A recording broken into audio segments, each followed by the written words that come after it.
aman, karena saya lebih tua dan lebih rentan. Assalamualaikum warahmatullahi wabarakatuh. Bismillah, alhamdulillah, ala nikmatillah, la khawla wa la quwwata illa billah. Asyhadu an la ilaha illallah wahdahu la syarikalah, wa asyhadu anna Muhammadar Rasulullah.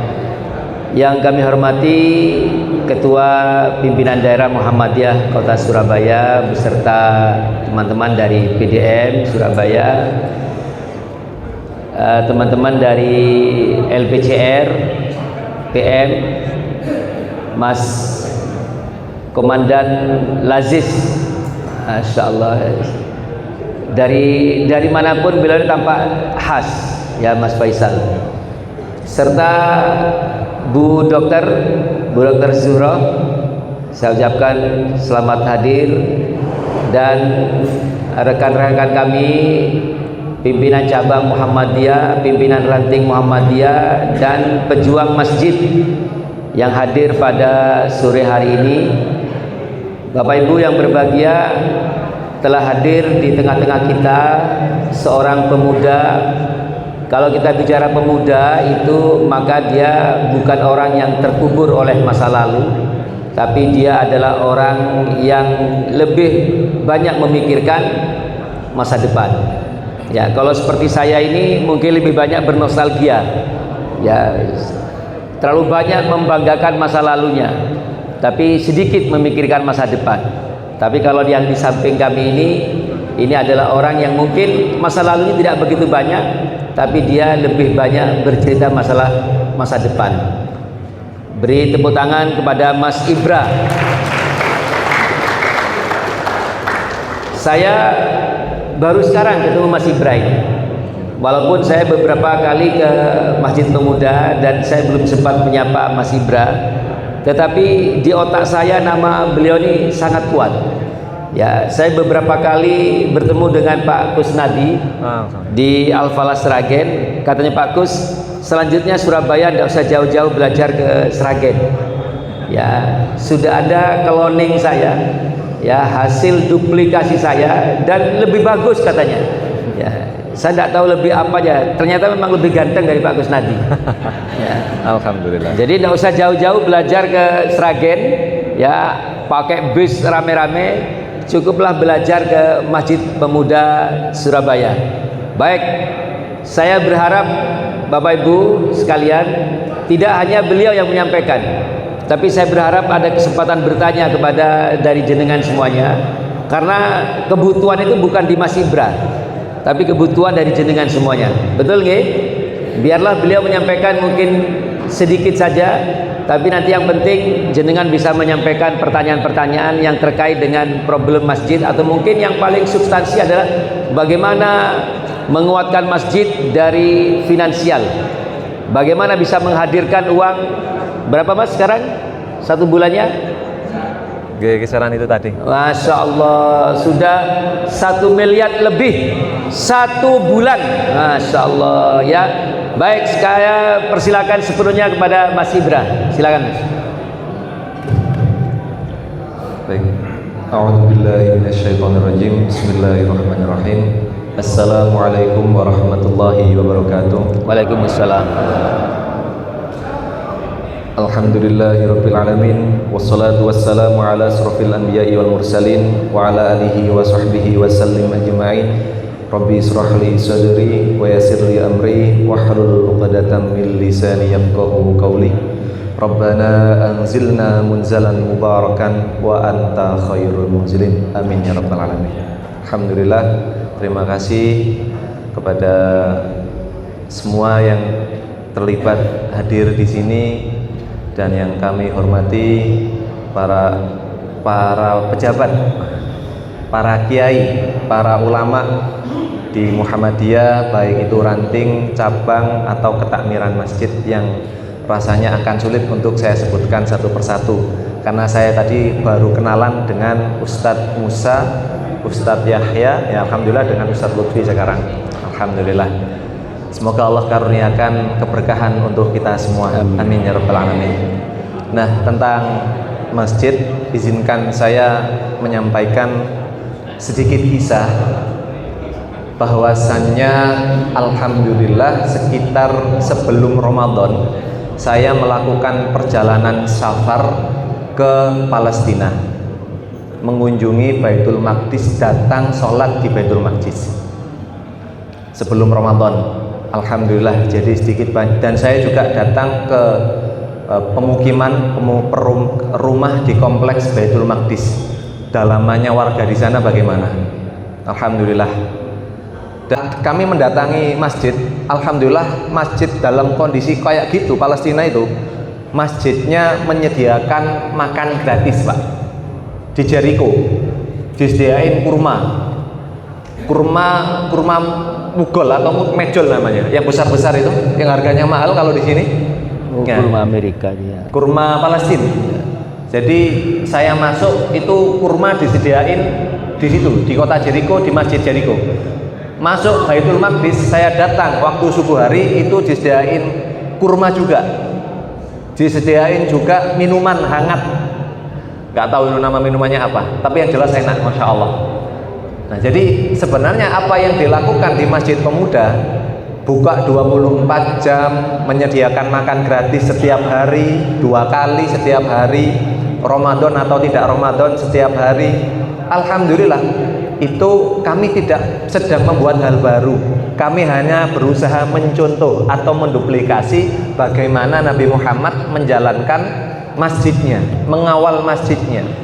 Jadi kalau ada orang yang mengira bahwasanya kekuatan utama Masjid Pemuda itu adalah media, atau kekuatan utama Masjid Pemuda itu adalah pendanaan, bukan. Karena kalau bicara dana, masjid yang bangunannya lebih besar dari Masjid Pemuda banyak, Pak. Kalaulah bicara pendanaan, dana yang lebih besar daripada Masjid Pemuda juga ada, banyak. Jadi masjid-masjid hari ini bukan krisis keuangan. Masjid-masjid hari ini juga bukan krisis bangunan, tapi krisis pengasuhan berjamaah. Kalau saya ditanya Masjid Pemuda ini, alhamdulillah kekuatan utamanya adalah memaksimalkan subuh hari. Subuhnya hidup. Kalau doa kami, ikhtiar kami bukan difokuskan pada gimana caranya sholat Jumat penuh, bukan, tapi gimana caranya sholat subuh berjamaah di masjid setiap hari penuh, sholat 5 waktu setiap hari penuh, itu gimana caranya. Dan alhamdulillah ini sudah alhamdulillah mulai terwujud bertahap. Memang belum setiap hari, tapi belum setiap waktu sholat, tapi alhamdulillah hampir setiap hari masjidnya penuh, nggak muat. Alhamdulillah. Masjid-masjid bukan krisis bangunan, masjid-masjid hari ini juga bukan krisis keuangan, tapi krisis pengasuhan berjamaah. Modal utama kita adalah tauhid, yakin kepada Allah. Dan kenapa kok waktu itu saya berangkat ke sana, ke Palestina? Karena itu Baitul Maqdis, masjid nomor 2 yang dibangun oleh Nabi Adam setelah Masjidil Haram atau Ka'bah. 40 tahun berselang kemudian Masjidil Aqsa. Jadi kalau kita telaah sejarahnya, Nabi Yusa' bin Nun, Umar bin Khattab, Salahuddin Al-Ayyubi, itu semuanya orang masjid, Pak.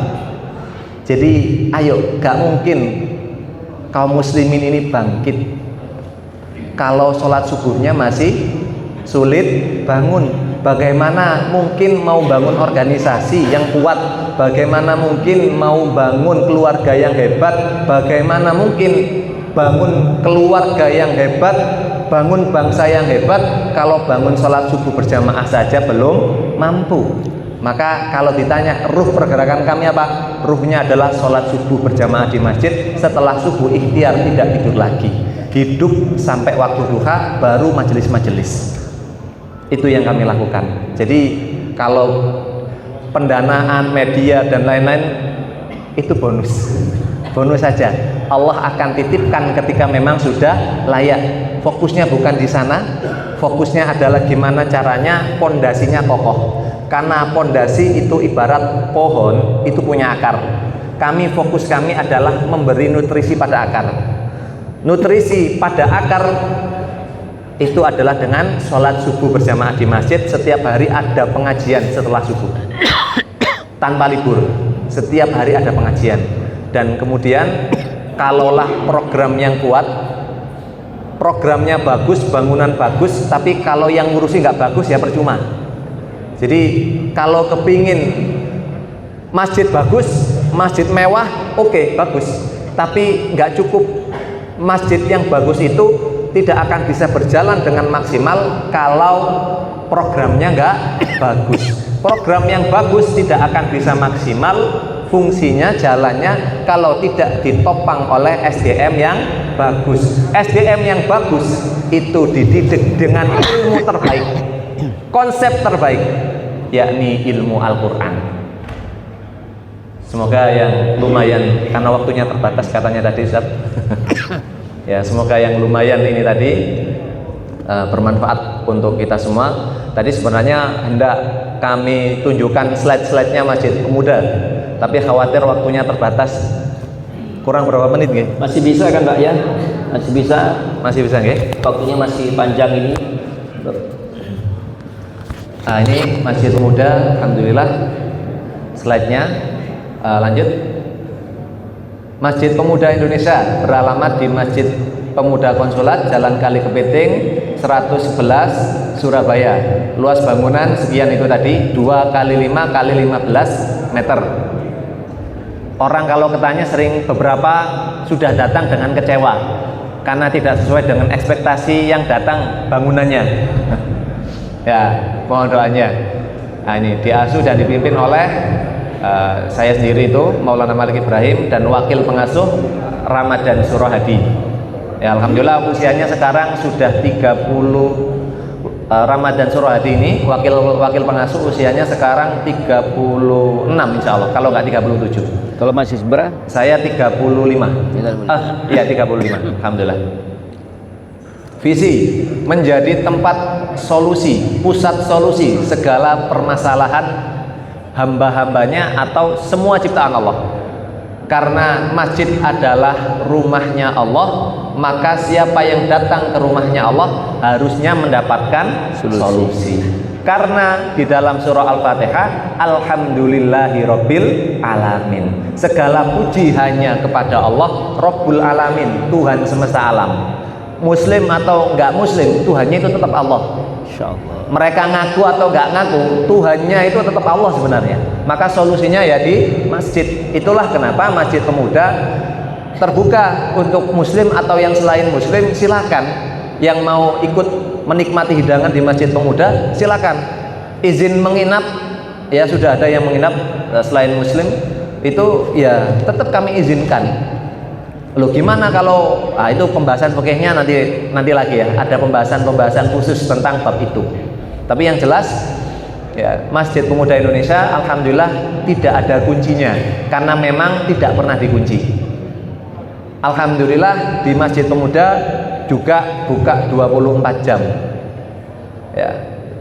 Di sana ini misi dikelola secara profesional oleh tenaga terbaik, waktu terbaik, sepenuh jiwa raga. Nah, ini harus jelas nih di awal. Ngurus masjid jangan pakai tenaga sisa, ngurus masjid jangan pakai usia sisa, ngurus masjid jangan pakai rezeki sisa, ngurus masjid jangan pakai yang sisa-sisa. Karena ini kebaikan Pak, ini Islam, ini dakwah.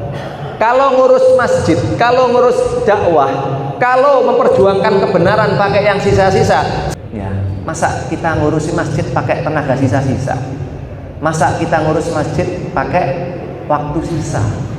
Bagaimana mungkin kebaikan di luar kebaikan diurus pakai yang sisa, sementara tempat-tempat kemaksiatan, tempat dugem diurus secara profesional, kebersihannya dikawal, dikontrol. Tapi ngurusi masjid cukup 2M. Makasih Mas.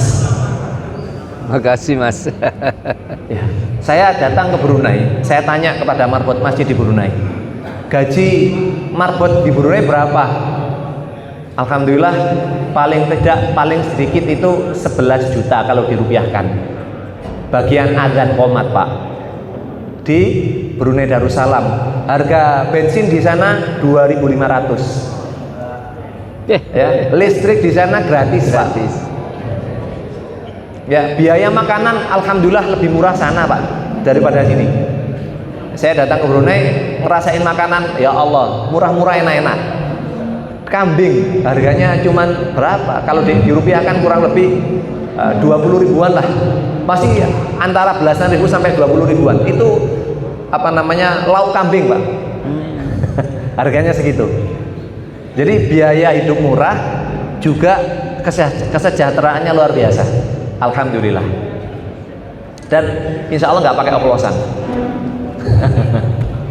Bensinnya nggak pakai oplosan insya Allah di sana.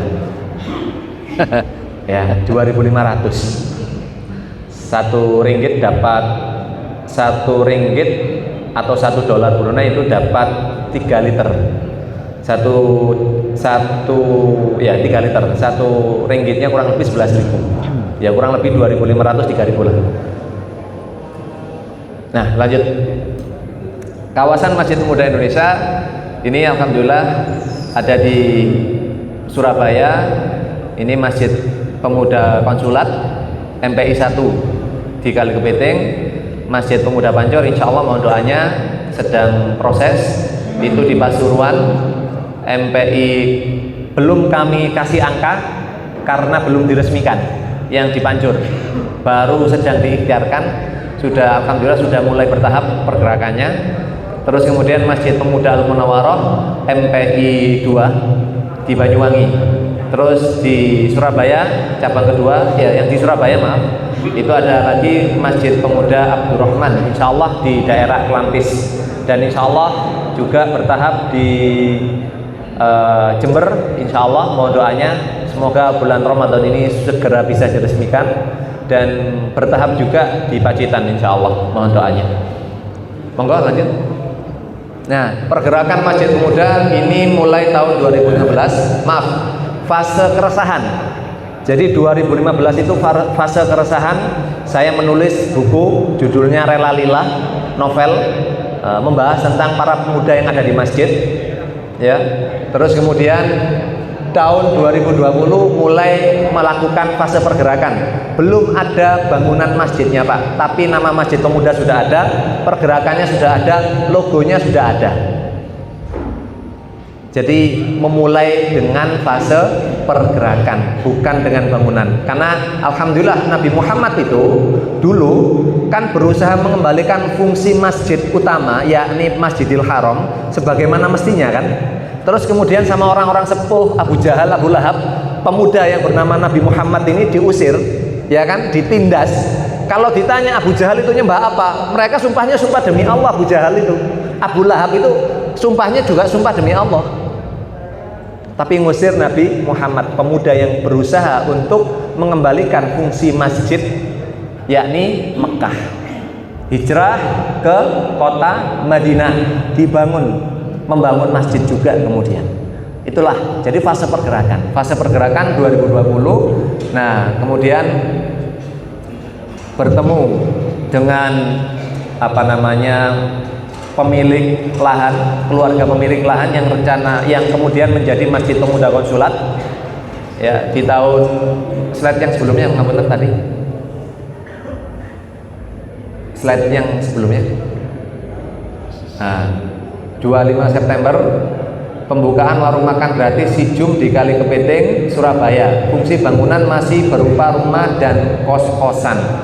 Saya sudah melakukan pergerakan kemasjidan, tapi belum ada masjidnya. Beliau sudah ada bangunannya, ada namanya program makan-makan. Kami di Masjid Pemuda sebelumnya sudah ada program makan-makan juga, tapi makanannya dikirim ke masjid-masjid yang lain karena bangunan masjidnya juga belum ada, belum jelas. Nah, lanjut. Barulah kemudian Abah Rama, wakil pengasuh, itu mendatangi saya. Waktu itu kami belum berjamaah, ya. Beliau juga belum bermakmum. Kemudian datang ke, waktu itu saya masih di Karangpilang, daerah Karangpilang, kontrak kos di sana. Beliau datang kepingin mendirikan masjid, gimana caranya? Padahal saya masjidnya juga belum jelas, tapi sudah ada software, sudah melakukan pergerakan. Alhamdulillah Kemudian Ramadan tahun 22. 2022. Ya, Ramadan tahun 2022. Pokoknya sekitar kurang beberapa hari lah sebelum Masjid Pemuda berdiri, sebelum Ramadan, Abah Rahmat datang ke saya menyampaikan kepingin mendirikan masjid, gimana caranya. Terus saya sampaikan, ya insya Allah nanti 3 hari lagi saya datang ke tempat jenengan. Saya datangi ke tempat beliau, saya lihat, udah, kemudian saya sampaikan gimana caranya 10 hari lagi sudah jadi masjid. Masya Allah. Saya sampaikan seperti itu ke beliau. Kalau ada niat pasti insya Allah jadi masjid. Beliau tuh berharap saya datang bantu ini enggak. Kalau orang niat insya Allah serius. Sebelumnya berbentuk apa itu? Sebelumnya berbentuk kos-kosan. Kos-kosan. Di atas itu kos-kosan, di bawah itu parkiran. Nah, parkiran ini yang sekarang jadi masjid. Atas itu kami ubah jadi tempatnya mukim para santri. Karena konsep kami, santri yang urus masjid wajib mukim di masjid. Wajib mukim di dekat masjid. Nah, alhamdulillah kemudian